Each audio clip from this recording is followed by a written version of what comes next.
Okay, I just posted. I just tagged Peregrine. Okay, we're live here. We're live broadcasting. We're posting. We're tagging all the things. Welcome to the final Adventures of Business live episode of 2025. What a year. What a year. What are your plans for the holiday? What do we have to look forward to?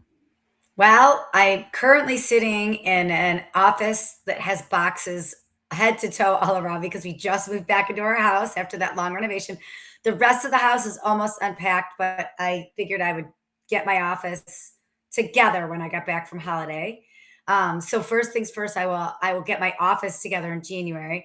But I'm gonna grind all week, and then my husband and I leave for Paris on Thursday night, and we're gonna go to Paris for Christmas. We were supposed to go for my 50th birthday earlier this year, but the renovation just waylaid us, so we had to cancel it. And I don't know. We moved it to Christmas in Paris, which I don't think is that bad of a backup plan. I do not think that's a bad backup plan at all. So Yeah, can't wait to hear about the trip. yeah. All the things. I just did my last trip, my last work trip of the year. I went to Site SoCal, which was amazing. It was at La Quinta. They did an amazing job. It was beautiful and festive and fun, and all this money was raised for charity. And it's good to be with your friends and your clients who you're just in this kind of war together all year, where misery loves company, happiness loves company. We're in it together. So it was just good to celebrate. Okay. And then I did my very last sales coaching session this morning at 11 a.m. So yeah, I mean, I've got a lot of lasts this week before the year wraps up. Yeah. Good. Yeah. Good for What about you? How's your grading? How's the papers? What's happening in your world? Yeah. So last week, I went to the LV, Las Vegas Hospitality Association holiday event. That was really nice. It was at the Fountain Blue at, I forget the name of the nightclub there. So it was a nice space. Good to see people. So that was fun. I had one of my final DJ gigs at the Lounge in Durango Casino on Saturday. And then, yes, one more week of class. So this is final exam week. So 3 exams and 1 project that I get to grade. And then I think I'm set up pretty nicely to finish at least as stress-free as possible. So I did a really good job this semester. So yeah. Nice. How will you rest? I want to ask our guest this too when he comes on.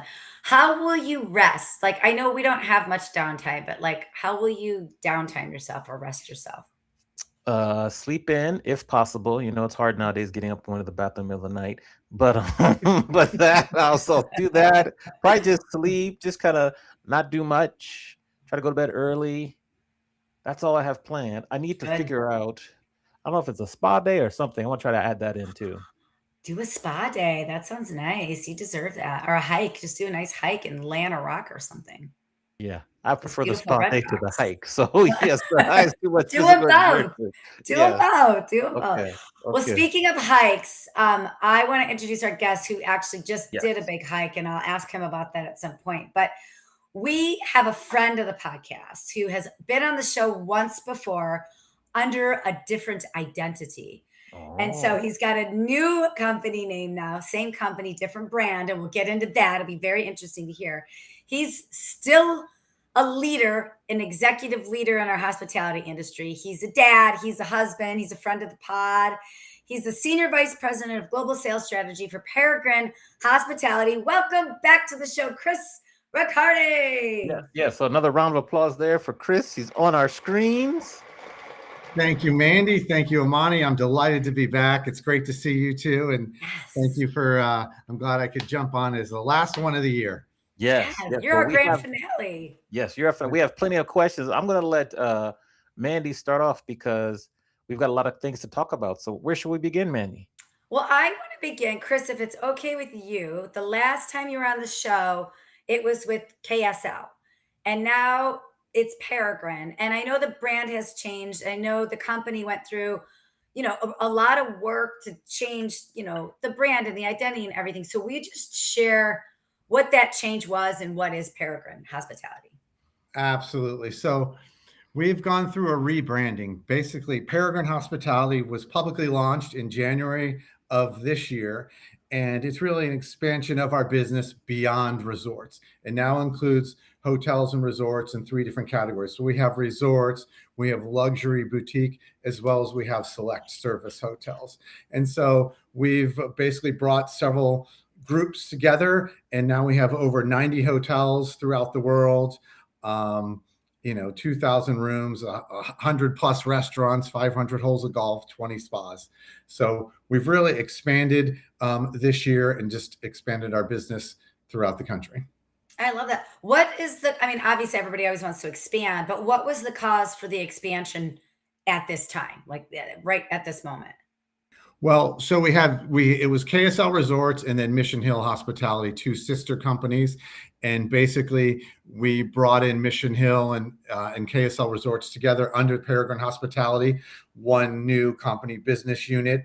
And one of the biggest things is we own and operate all of our assets. So some of those assets in the past were not being operated by our management company. So that was how the whole thing was born. I'm going to start, but ask you guys a question. Do you know what a peregrine is? No, I was going to ask, where does the name come from? So go ahead, tell us. I do, but I have an unfair advantage. But yeah, so it's a falcon. It is the fastest bird in the world. Flies over 240 miles an hour.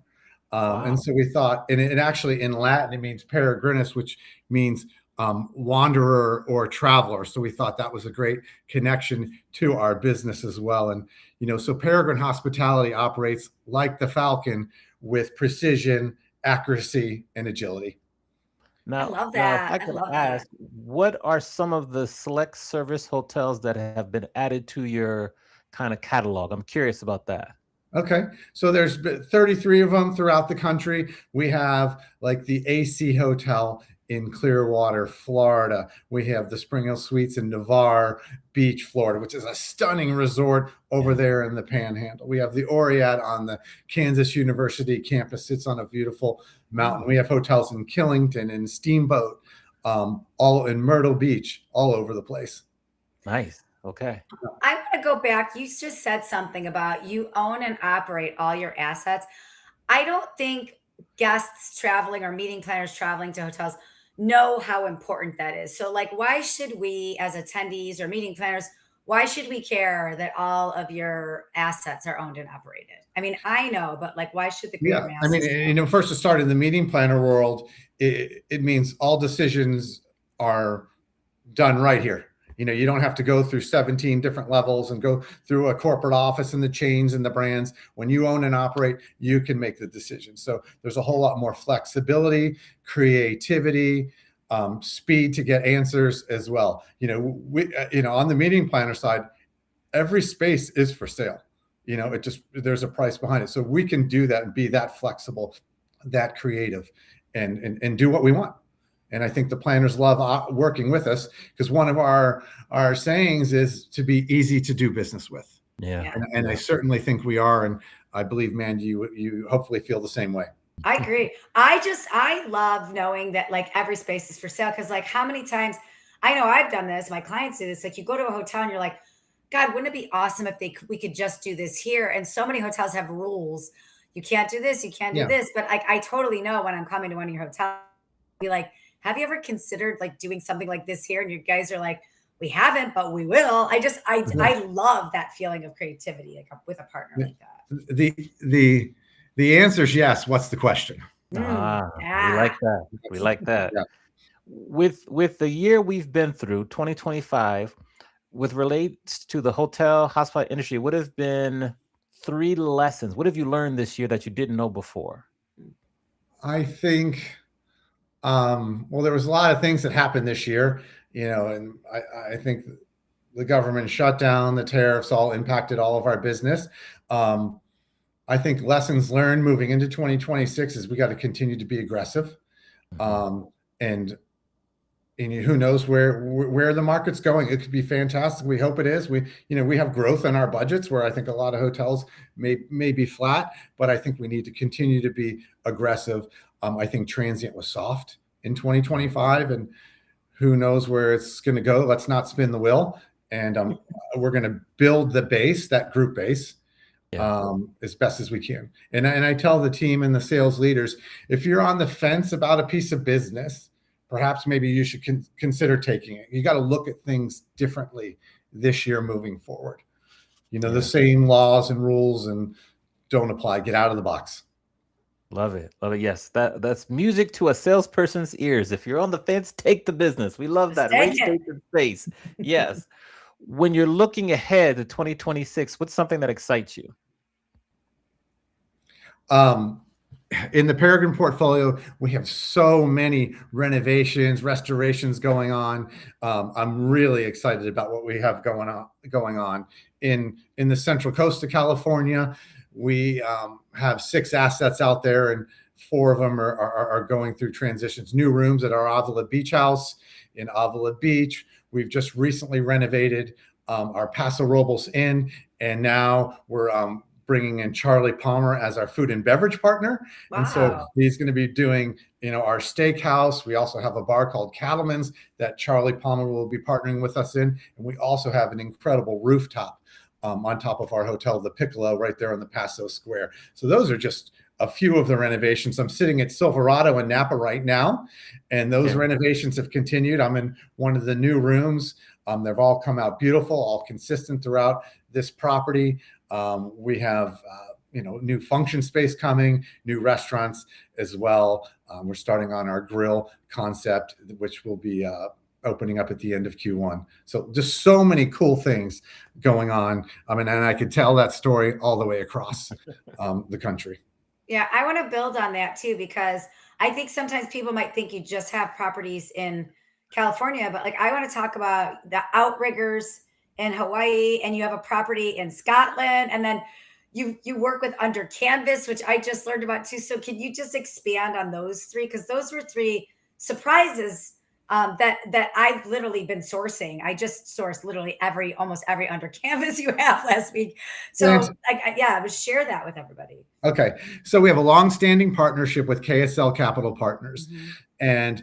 And, so at Peregrine, we either operate or even asset manage some of the assets for our partner KSL Capital as well. And so Outrigger Hotels and Resorts is a KSL Capital asset. Our GSOs sell that. And so we have Outrigger in our portfolio, which goes from Hawaii on west, Fiji, Maldives, Mauritius, and Thailand. And there has been incredible changes over the last year and continuing at Outrigger. I'll talk about our Outrigger Kona, which we're just finishing up our major transformation, and we're going to be putting a Duke's restaurant in there as well, which will be opening in the summer, going through, the infamous Outrigger Waikiki Beach Resort right there on the 50-yard line of Waikiki, where the Duke sits in Waikiki. That's going to be going through a major rooms renovation, public space. So many changes there. So yes, we have Outrigger in our portfolio. We have Under Canvas, which is also through our longstanding partnership with KSL Capital Assets. Our GSOs sell them, and we help bring them group business. We have the Cameron House in Scotland, which is absolutely stunning. Oh my gosh. I had the pleasure to go there with my daughter, and they have float planes, Segway tours around the resort. I mean, it's if you fly into Edinburgh and Bergen, just it's about a half hour away, and you has an amazing sense of place. How are you making decisions on what properties to take over? And takeover is probably the wrong word, but like there's Scotland, there's Hawaii, there's like what goes into that decision making, or is it maybe the opportunities present themselves to you more likely? So I think there's kind of I'm not sure which way you're going. If it's to be a part of our global sales portfolio, they need to be a part of a KSL Capital asset. And then they come to me and they ask for global sales assistance. And then on the acquisition side, if you're asking what we're purchasing and all that, we have a team of four unbelievable people that, 5 days a week are out there trying to find and buy in new assets. And we've recently picked up several fantastic hotels. We just purchased the Westin in Hilton Head. We expanded our portfolio with the Tess in Atlanta in Buckhead. I mean, it's a really amazing place, Southern charm, modern sophistication. And we've done something kind of fun. Our marketing team has created a story behind that. Like, and Tess, we've said it's a woman. She's like a figure who's, a Southern belle who's worldly, travels all the time, loves art, but also loves to entertain and connect. And so that's kind of what we've themed the hotel around, and basically it's like the perfect balance of comfort, culture, and connectivity. Ooh, Tess. I'll be in Atlanta in February. I'm going to check it out. That sounds amazing. Yeah. And if you are there in Buckhead, you also got to go to the rooftop bar called Tesserae, and the views are unbelievable. The cuisine is fantastic and the service is a 10. But just the setting is stunning. Sounds awesome. Yeah. What, in terms of markets, in domestic markets, which ones have performed, in your opinion, and based on what you've seen, have performed stronger than others? Which markets kind of you think could be really set for like a nice liftoff coming up? I'm so curious. Oh, Monty, I mean, it's like the markets have gone up and down. We have hotels in the Central Coast, which had a banner year, and then the year that they're up, Napa was down, but now Napa's on the rise. I mean, we have hotels in a lot of the major cities.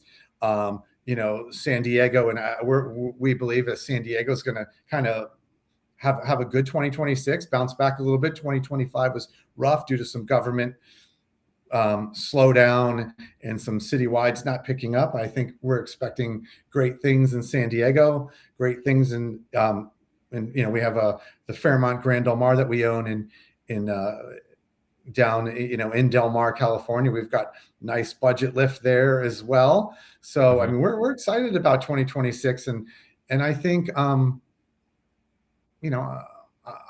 think where we have our city hotels and resorts, I think we're poised to do well. Okay, good. Always curious about the markets.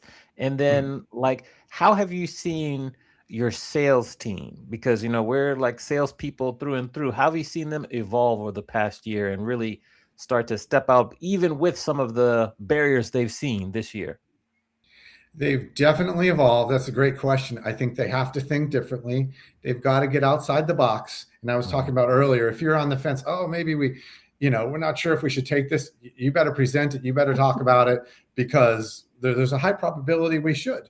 So right. I think you've got to think differently, and you've got to look under different rocks and in different markets. Perhaps you weren't chasing whatever Smurf. Maybe you need to go into there, or maybe a certain segment of tech. We know that some tech is down, but AI related companies are up. So you've got to really investigate that. And we're really trying to challenge our team to, find new markets. They have their solicitation goals, and they're held accountable for that. And so we're trying to get them to constantly find new business. I want to hang here with the sales people for a minute, because I know how hard it is to recruit and retain top talent. It's equally as hard to motivate, keep sales people happy, keep them growing. And you're so creative with how you motivate your people. What are some things you're doing to keep your sales teams motivated, happy, and growing? Well, first of all, I think one of the things I like to say is you've got to re-recruit your own team. People are always out there trying to find new. First of all, re-recruit your own team. If you've got great talent, you better make sure you figure out ways to keep them. So, it is the basic rule, treat people the way you want to be treated, but that you can go another level and the platinum will treat them the way that they want to be treated. And I think you need to understand what makes your salespeople tick. And that will really help you retain them, and there's a group of ladies on one of the teams and they love shoes and stuff. And so, you know what? Okay, if we hit this special stretch target, everybody gets a pair of Louboutin shoes. Yeah. Louboutin shoes. Yeah. They're probably not going to buy them from themselves, but you know what? Every time they wear those shoes, they're going to go, wow, I got these from Peregrine. Yeah. And so that, we try to do very creative things like that.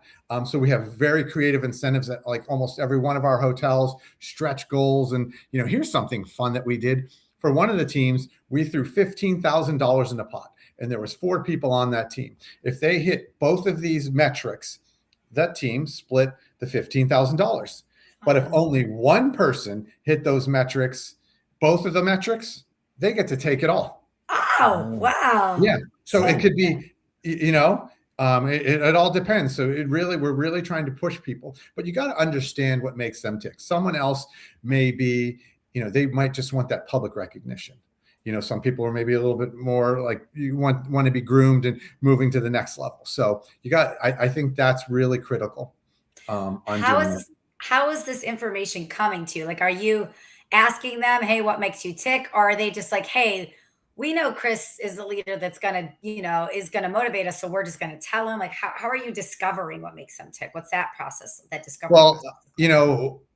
All the directors of sales and marketing have a dotted line to me. And so, a lot of times when they want to do an extra approval, for an incentive kicker, we call them, we'll chat about it and strategize. And they're the ones that generally know, and that's how I know now, talking to all these different leaders that, this sales team, this group of ladies love the high-end shoes. Mm-hmm. So it's kind of fun. We tried to do a neat incentive and we were going to do something else, some luxury items. And I had one lady pull me aside and she's like, Chris, I have 3 little kids. I'll take the $1,000 gift card to Target, please. Right. Yeah, we love that one. Well, but you know what? Now we know. Yeah, now you know. Yeah. Yeah. And good for her for feeling comfortable. Like your team has established that comfort level that she feels comfortable speaking up and saying something. Like that's half the battle, right? Like how many times are salespeople not telling you what they need? That's a good culture you're building. And I think something else that we're really trying to do is we're trying to build well-rounded players, well-rounded leaders. We want them to be commercially sound. So that means sales, marketing, and revenue. And so we encourage them to learn other disciplines. If you're a salesperson, leverage HSMAI and maybe get their digital marketing certificate or their revenue strategy certificate, and vice versa. If you're a revenue strategist, we encourage you to get your certified hospitality sales leader. And also internally, we have sessions where you can go and learn about some of these other disciplines. So that's one of the things we're doing. And I think that really, I believe in lifelong learning, and I think a lot of our people do as well. And so the more we can make them smarter and they're constantly learning, I think that also is retention. Yeah, we like that. So before Manny asks her next question, Jennifer Travin, I got to say this right. Let me think here. Travinical, hope I said that right. Let me know. She says she wants to sign up for that $15,000 incentive. So she put that in the chat there. So we'll see what happened with that. What's the status? Yeah, I'll be honest with you. They were some stretch goals and they came very close, but the team didn't win, Okay. Yeah. I would have loved to. We'll pay it out all day because we figured out the ROI. We'll give them the $15,000 because that stretch goal was going to bring us 10x. Yeah. Okay. Mandy, what you have for us next? Well, I just remind everybody watching, drop questions for Chris in the chat. It is so rare we can get a great leader like this on who will answer boldly and honestly. So pop your questions in the chat for Chris. Any question you want. I want to stick here with leadership because when I think of you and your leadership style, I know not only do you push your teams, but you also lead by example and that you push yourself. So I want to talk about milestone goals. I think it was last year you took a bucket list hiking trip with your son. So can you just tell us a little bit about that? And I want to build on that a little bit about just pushing yourself with some of these things too. Absolutely. So, yes, last year, my son and I climbed Mount Kilimanjaro. So Wow. 19,300 feet. It's in Tanzania. It's one of the 7 summits. It's the highest peak in Africa. So we did a trek, and it was just the 2 of us and our guides and some other Sherpas helping us along. It was 6 days up and 2 days down. It was the most unbelievable experience. We went through so many different climate zones, and I think we started at 8,000 feet and climbed all the way to 19,300. But what made it so special was doing it with my son for 8 long days, just the 2 of us in the tent, and helped us grow closer, and also to accomplish a bucket list item. I think that everybody should set long-term goals, and whatever that may be. And, we all have short-term, but think long-term. As a young individual, I said, I want to get to all 50 states, and I want to get to 7 continents. And I'm pretty darn close. I'm missing North Dakota and Antarctica. So I've got 1 state and 1 continent to go. And so those are my next bucket list items. But, if you don't set long-term goals, I think you're missing out. Yeah. Was there a moment on the hike where you were like, I cannot push myself anymore? And if so, what helped you get over that hump? I don't think there was any moment like that, but there was one day where you had to climb. It was almost like bouldering, and you had to get out on a rock and kind of get around, and there's like a 1,000-foot drop. And my son videoed it, and I can hear him giggling as I'm going around this rock, laughing and going like, oh my God. So because we could see that face that we had to climb the day before, and where we camped out. And I just told my son, I said, here's what we need to do. Just think about us playing in a playground. That's what we're going to do. We're scrambling around. We're playing in a playground. For a couple hours, but bouldering and climbing and stuff like that. So that was probably the sketchiest day. But on the final day, we left at midnight, walked 6+ hours uphill in the dark. And it was unbelievable. And then we got to the summit. We were the second group to summit that day. We got so lucky. No wind, crystal clear, no other groups on the peak, just my son and I. We got to stay for 20 minutes, and then they shoo you off. They don't want you up at that altitude for that long. Yeah. We made our way down. You feel good. If you can do something like that, you feel like you can accomplish anything. Yeah. What did you learn about yourself on that trip? I learned that, I'm resilient, and I can just keep pushing forward. And I learned that I raised a great son. Oh, that's nice. Yeah. What are some of your next milestone goals besides the Antarctica and the North Dakota? What's next? Someday, on a personal level, I'd love to go to every national park. Ooh, okay. That's my other thing on my list. That's a good one. Nice. Yeah. Now, we know we were talking about leadership. How would you define leadership, and what are some leaders that you admire currently? Or who are some leaders that you admire currently? Well, I think one of the ways I explain leadership is it's people are following you not because of your title, because they don't want to let you down. And I think that's just critical.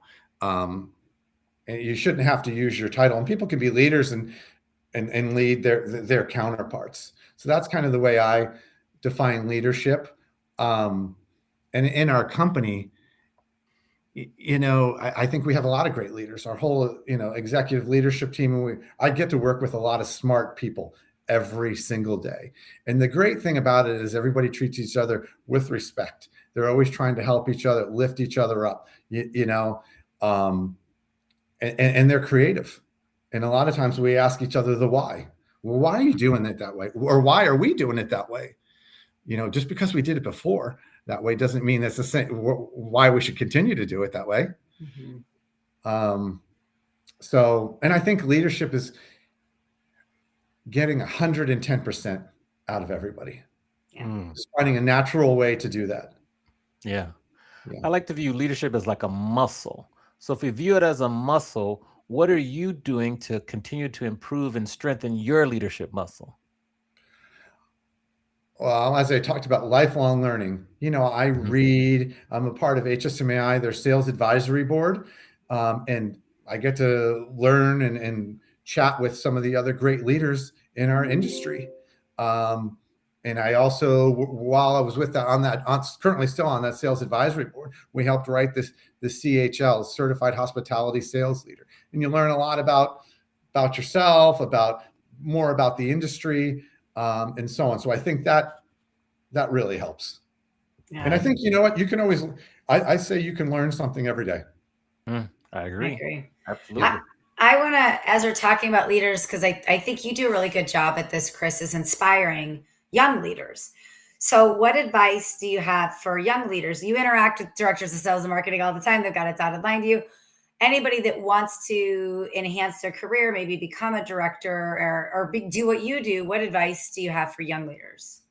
So I'm actually, as a part of HSMAI, I'm also like a mentor on the Rising Leaders Council. So that I have little mentees, and so I've helped those guys out. I did that with University of Hawaii when I was with Outrigger as well, and share a lot of these tips with our own teams. Is I think try to become as well-rounded as you can, and that means many different things.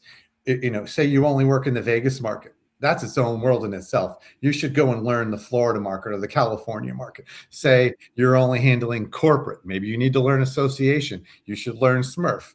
And we talked about earlier about building more commercially minded people. If you are an up and coming sales manager, make sure you're also learning about revenue strategy. You're also learning about marketing as well. So you've got to be a sponge and soak it up. And you can learn from your leaders, and I've learned from good leaders and bad leaders. I've had Me bad too. leaders in my career, and they've certainly helped me grow, because I know I will never do that, or I will never treat my team that way, or communicate, in this way. So I think you can learn from good and bad. So if you're currently under a bad leader, just try to make a spin and say, I'm learning how not to do things in the future. Yeah, Yes. I think some of my favorite like work lessons have been from having a couple bad bosses and just being Yeah. just like a mental note of like, I will never ever do that again.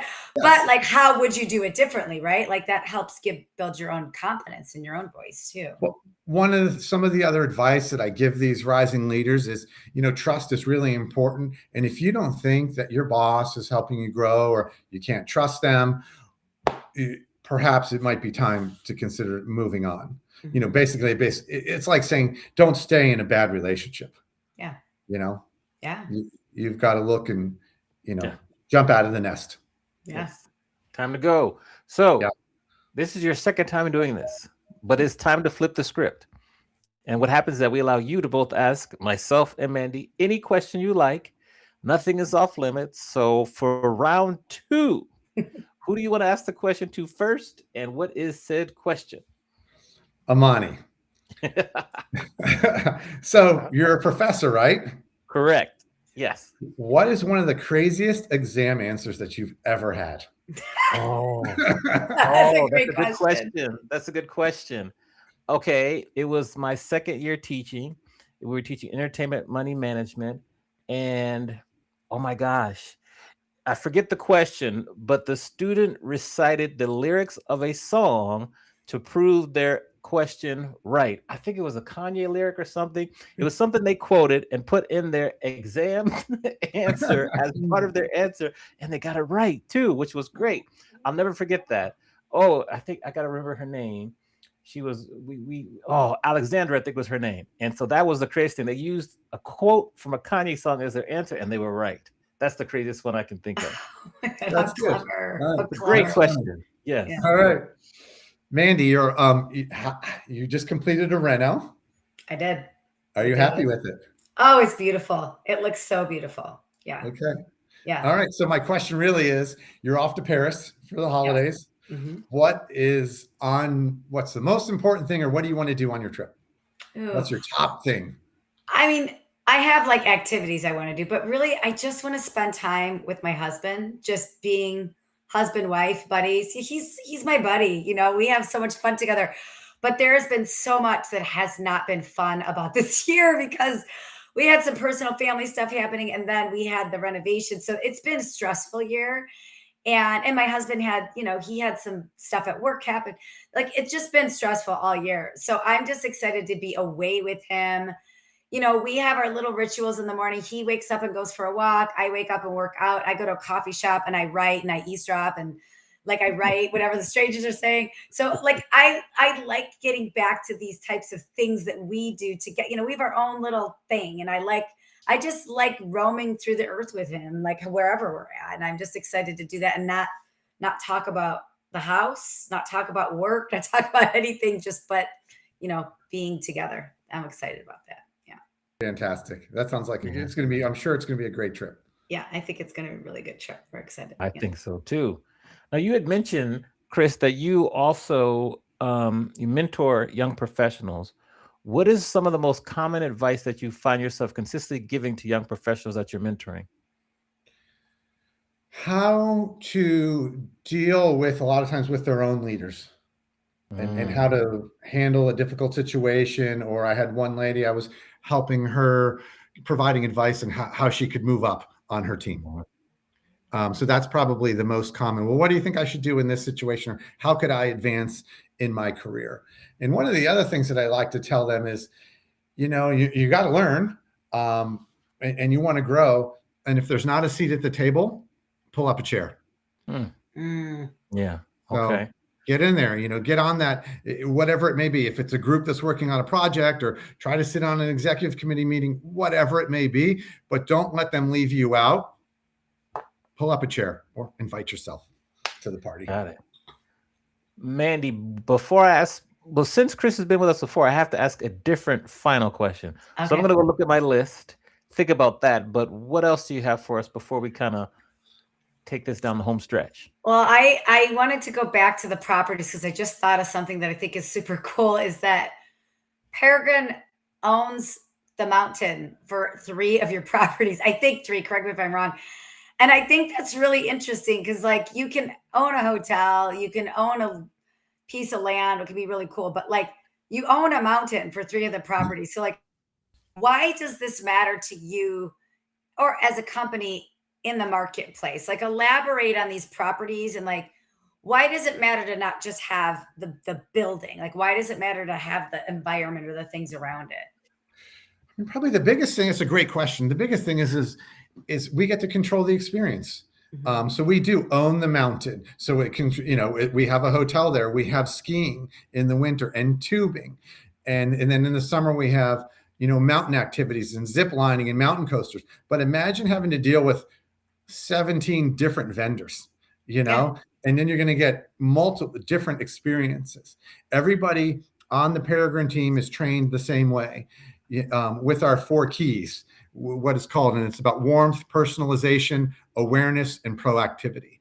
And so we teach everybody across the whole, using a ski resort as an example, we teach them the same way. So, you know, if you go from the hotel to the ski experience or the ticket window or food and beverage, each time's not different. Hopefully they're all fantastic and we're getting better each and every day. I think that I didn't realize the brand values extended to all these things. I mean, it makes sense that it does, but I think that's really important. I think as a consumer to know, okay, if I go to Deer Valley or I go to Tahoe or I go to Camelback in Pennsylvania, like how many times are you somewhere where the hotel is great, but the restaurant sucks, or the hotel is great, but the tourism pieces around are awful, and controlling the experience does matter because they are just speaking your same brand language. I hadn't thought about it in that way before. And it's going to make me probably ask some different questions of the hotel. Cause that happens to me a lot on a site inspection. I'll ask, is this restaurant owned or leased? And if it's leased, you know, who operates it and what are their philosophies? And a lot of times they're not in line with the actual hotel. And it adds a layer of complication for us. Not saying that every hotel that has a lease experience is a bad experience. That's not what I'm saying. But I think it's worth knowing the importance of the overall ownership management of it. Whether it's golf or spa, when you're looking at a resort, It's important to know, but again, it goes back to the whole concept of being easy to do business with. Yeah. And I think it makes us easy to do business with. If you're a meeting planner planning a group, we don't, our team member can book all of that, the mountain activities, the ski, the tubing, whatever it is. We don't have to call, like I said, 17 different vendors. Right. Yeah, that happens a lot with golf resorts too, because I have like clients that love golf, and that's like we're asking about the aerification process, and sometimes the salesperson doesn't know, and then the golf people do, but the golf people will get back to you. And yeah, no, it does make a difference when it's all under Yeah. one. Yeah. Okay, I got my 3 final questions for you. Okay. You ready? All right. Chris, what's the best advice you've ever received? Ooh. From my mom. Mm-hmm. And she said, and I was a young salesperson, knocking on doors and calling on some executive level people. And she said, I just want to tell you one thing. Everybody puts their pants on the same way, one leg at a time. No, everybody's the same. No one's better than anybody else, one leg at a time. And I always will remember that, moving forward. I think that was fantastic advice from my mom. Go, Mom. All right. Good advice. The flip side is, what's the worst advice you've ever received? The worst advice? Probably something in college. And yeah, we can do that. That might not have been a good idea. Okay. Now, are you a baseball fan? A little bit. I love college football and soccer. Okay. What's your baseball question? What is there a team that you follow more so than others? It would be the Angels. Okay. So say you're at in Anaheim, and you're coming up to bat. You're coming up to bat right before Mike Trout. Uh-huh. What song is playing as you walk up to come to bat? Oh, that's a tough one. I have had as a walk-up song before. I had like a Kid Rock song. Recently, I had a Cody Johnson song. We have walk-up songs for our one of the meetings that we do. It's a mentoring program for our own internal people, and then we each have a lot of. My Cody Johnson song was "Till You Can't." That's great. Okay, good. Those are my 3. Mandy, take us home. Well, Chris, you had mentioned with your executive team, you talk about how we lift each other up and you celebrate each other. So how can we lift you up and celebrate you as we head into 2026? I think we have a new brand, Peregrine Hospitality. And, I think we're still growing and getting to know people are getting to know us out there. I think this alone is huge. You've created a lot of exposure for us. So I'm delighted to be, here live with Amani and Mandy. And thank you for, letting us talk about Peregrine and leadership and just frankly, the hospitality industry. So, but yeah, I appreciate it in that way. So we can end it on that, I guess. Yeah, that's awesome. Well, we'll continue to preach the good word of Peregrine and talk about all your great properties. And, from a support standpoint, however I can support you through our business, we always are here for you too. We love what you guys are doing. We think it's really cool. You guys are fantastic. And I wish you I hope you have wonderful holidays. Thank you. Likewise. Same to you. You too. Round of applause for Chris Riccardi, his second appearance with us. There we go. All right, we're going to put you back in the green room. We'll see you momentarily. Back to the green room. Mandy, that is a wrap for our show. Any final thoughts for 2025 for you? What a year. What a year. What a year. There were moments I didn't know if I was going to sink or swim, and I swam. So I think the final thoughts are, when you think you can't, you can. And when you think you don't have any more steam in you, you've got it. And just believe in yourself, and resilience.